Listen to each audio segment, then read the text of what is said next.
Everyone, this guy, Sleeping Dragon, I think that's how you pronounce his name. And if I'm wrong, please correct me. Made this post. And I don't know who this guy is, but he made this post, appeared on my threads, and it says if Ryan Coogler directs a DC film, it should be about Black Kryptonians, and I'm going to watch it. To which I responded, no. Let me start off by saying, again, I don't know who this guy is. He just popped up on my thread, but he didn't attack me. He didn't attack my manhood, my blackness.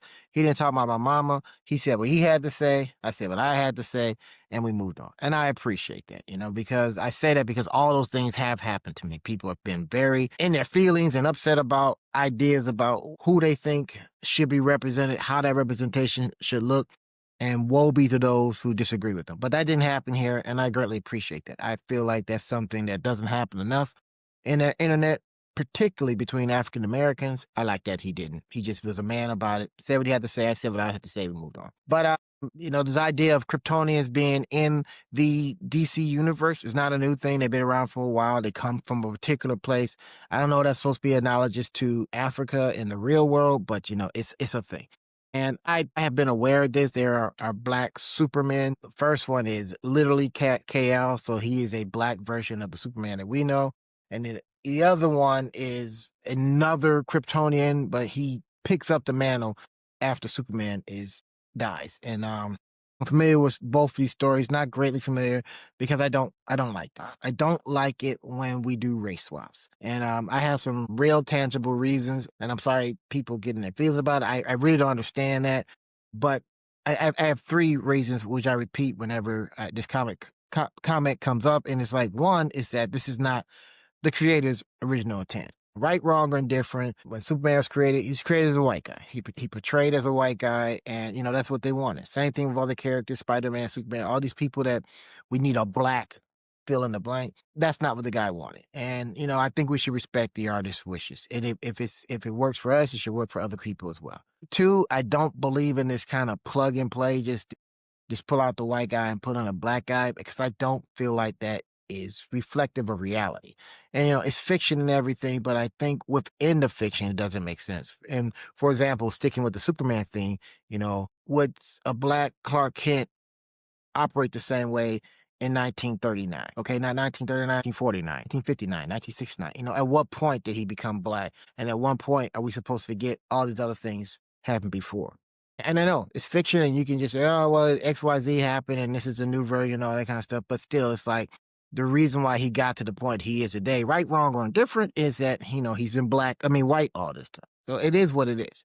And finally, and most importantly to me, and I shamelessly say this, is that this diminishes the opportunities for African American creators to get their products out. You can see behind me is a series of books, and those books are written by me. They're the UrbanKnights series, and I'm sorry if you had to sit this before, but it revolves around Jordan Noble, a former agent of the Defense Intelligence Agency. He returns home to Detroit after leaving the service under mysterious circumstances, and forms the UrbanKnights Detective Agency with some of his old friends. And they fight crimes that, most people won't fight for political and other reasons. There's 7 of them. There's also the one that I wrote with 4 other authors called The Collective. We all wrote short stories and put them together. And like I said, I'm shamelessly plugging them. They're available at Amazon, also at Barnes & Noble and a few other places. But, you can also go to my website and check them out. I asked you to check them out because Black creators need your support, and I need your support. And it is in that vein that I disapprove of this kind of action. It's bad enough we have to compete against broad markets and all that kind of stuff, but now you're going to take characters and delve into our area by making them black. But, that being said, this is not me saying that this sleeping dragon guy is horrible and he should be banned from society and everything. I mean, that's his opinion, and he's entitled to it, but so am I. I'm not going to diss him. I mean, he likes that. He made some points about these characters are a pretty good character, particularly one that in his world, he eventually becomes the president of the United States. And there was some Obama influences on that when he was introduced. And that's fine. I get that. I also get that there's characters who aren't necessarily supposed to be that character. And a lot of those have been presented fairly well, I think. And I'm talking about your Miles Moraleses, your Jon Stewarts, your what's his name, James Rhodes, and of course, Sam Wilson, who have betrayed Spider-Man, Green Lantern, Iron Man, and Captain America.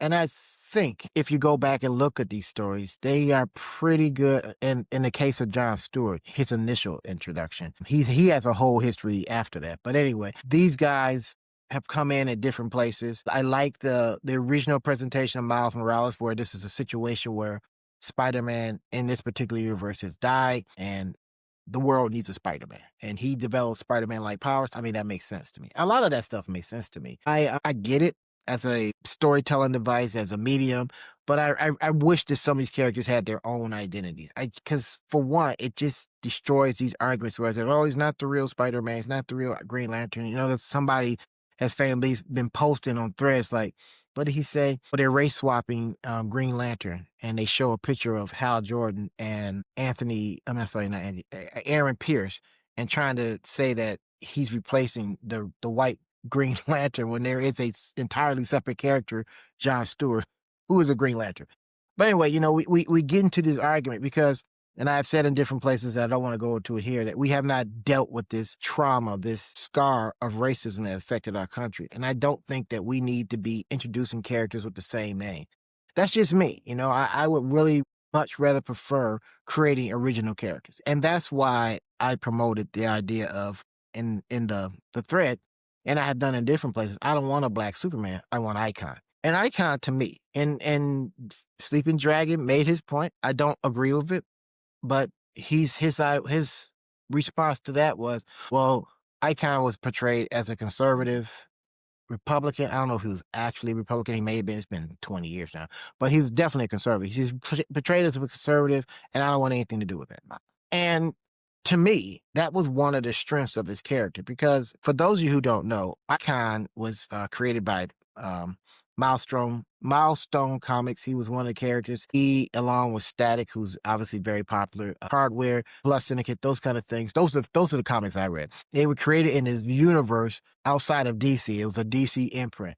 And Icon in particular was a member of a race that was almost utopian, you know, and everything was perfect. And it's very rarely that people die and there's accidents or anything like that. And he has one. His spaceship that he's on is attacked by one of the few villains in this galactic community, and he's forced to eject from his spacecraft and lands on Earth. And a practice of his people is when they land on a planet like Earth, who doesn't know about the rest of the galactic community, they take on the form of the first creature that touches them. And as it turns out, the first person that touches Icon is a black woman in the 1860s or whatever, maybe the 1850s, but it was a black slave. So he takes on the form of a black child. She adopts the child, and he lives through American history as a black person, which is, you know, and already that's immediately grabbed me, because it was like, okay, so he's not a black person, but he's living through black history. And by the time we get to the point we introduce in the comic book, he's experienced a lot more black history than any of us. So, but he's not one of us. He's like living among us. And I just thought that was interesting. And he goes through World War I, World War II, the Black Renaissance. And it's in this point, I'm sorry, not World War II. I don't know if he fought in World War II, but it was at the Black Renaissance where he became disillusioned with America and African Americans in general. And somewhere in that period, he stopped portraying himself as an African American and became a recluse. So what he had been doing since the 1800s is that every so often he would die, and then his son would come up, living his own life as his own descendants, which was also, I thought, was clever. But eventually he got to a point, it's like, I'm lost faith in the black community. I'm going to just live off my fortunes that I made all these years and just be a recluse. And he encounters Rachel, is along with her boyfriend Noble, breaks into his house, and he makes even the greater points like, look, you guys broke into his house and they did, you know, you don't understand all this kind of stuff. But Rachel appeals to him, and she says, look, man, you got all these superpowers, all this money, and you stuck up in the house, but you judging us. Maybe you should come out and do something. And from that, they become the superhero duo, Icon and Rocket. And there's things about Rachel, because honestly, in at least the first series, Rachel's really the star of the comic, and Icon is, you know, he does superhuman things, but it's her point of view, it's her interaction with criminals and her interaction with government officials that propels the story on. But Icon himself, as he starts off from this position of I'm done with black people, to understanding where they're coming from and what they need and why they're in the position they're in. And I just thought that was interesting. Now, DC stopped producing Milestone. They recently brought him back, and it was a very different. They toned down a lot of that history. They made some alternate history where Icon actually ended the Civil War, and I think he killed the president of the Confederacy or whatever. That was also interesting. It's just not the Icon I'm familiar with. But what in either case, it was a black character created by a black man. And that was far more impactful to me than let's just make Clark Kent black. Oh, I'm sorry, because he's not Clark Kent. He's Kal-El. Let's make Kal-El black. Let's just put a black man in that space. And I get it. There is a certain reality to it, is that if you're going to make a superhero movie or, TV show or something like that, and you want to get eyes on it, you call him Superman, because people, oh, Superman, let me check that out. And, you get Michael B. Jordan to play Superman. And I think those two things would get people good eyeballs on the property. I get it. I understand it. But as a creator, and as just, my personal opinion as an African American, I would rather see a guy who created a character and, presented to the public as a black person. I mean, that's just me. All that being said, Sleeping Giant and people like him. Sleeping Dragon and people like him. I know there's this big push to make Rogue black.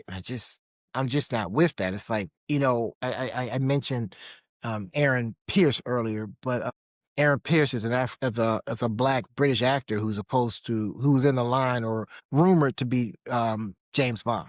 And the week that I heard about that rumor, it was the same week that Marvel Comics released A World That Comes, A World May Come, or something like that. But it's a future version of the Black Panther, and he is dethroned and by a masked intruder. When the guy pulls his mask off, it's a white guy. And people were upset. So it's like, well, how can you be okay with James Bond being portrayed by some black man, but you're mad about a white man being the Black Panther? Well, again, I hear all the arguments and everything, but stepping back, realizing that they're two fictional characters. There is some being you're not being honest. You're being intellectually dishonest when you say it's okay for one but not the other. All that being said, the only thing that's really upset me about this is that there's been times when people have really come at me. Like, oh, you're this, you're that, and everything. Just because I don't. In this particular case, they had posted, which obviously is not true because this was years ago, posted a picture of the new cast of Blade. One of the characters was Denzel Washington portraying Dracula. And I didn't want that. Oh, you're this, you're that. Because I don't want Dracula to be black. I mean, just make a black character. I don't understand it. I understand it, but I don't understand. Hypocritical. I'm sorry. Yeah, I don't understand why you, as an African American, want that, as opposed to giving an African American character a place to shine. I mean, I think about things like Wolverine, who, when he was introduced in the 70s, he wasn't even a mutant, and he was reintroduced in Giant Size X-Men 1, and he just skyrocketed from there. And speaking of Giant Size X-Men 1, that's where Storm first showed up. And she was an African character. And, you can't mention black comic book characters, particularly black female comic book characters, without mentioning Storm. My point is that these guys all had humble beginnings. Jordan Noble, my character, have humble beginnings and grow up, but we can't ever get there if we keep going to this well of, well, let's just make Spider-Man black.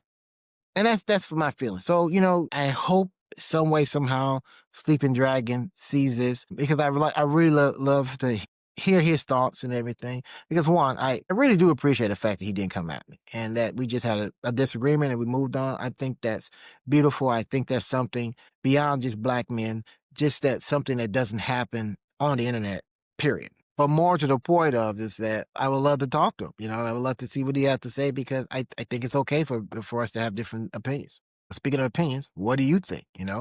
What do you think about African American characters, original or just, let's just make a character white? What do you think about black characters, separate black characters like Miles Morales and John Stewart and Sam Wilson taking over for characters that were white? Comment below.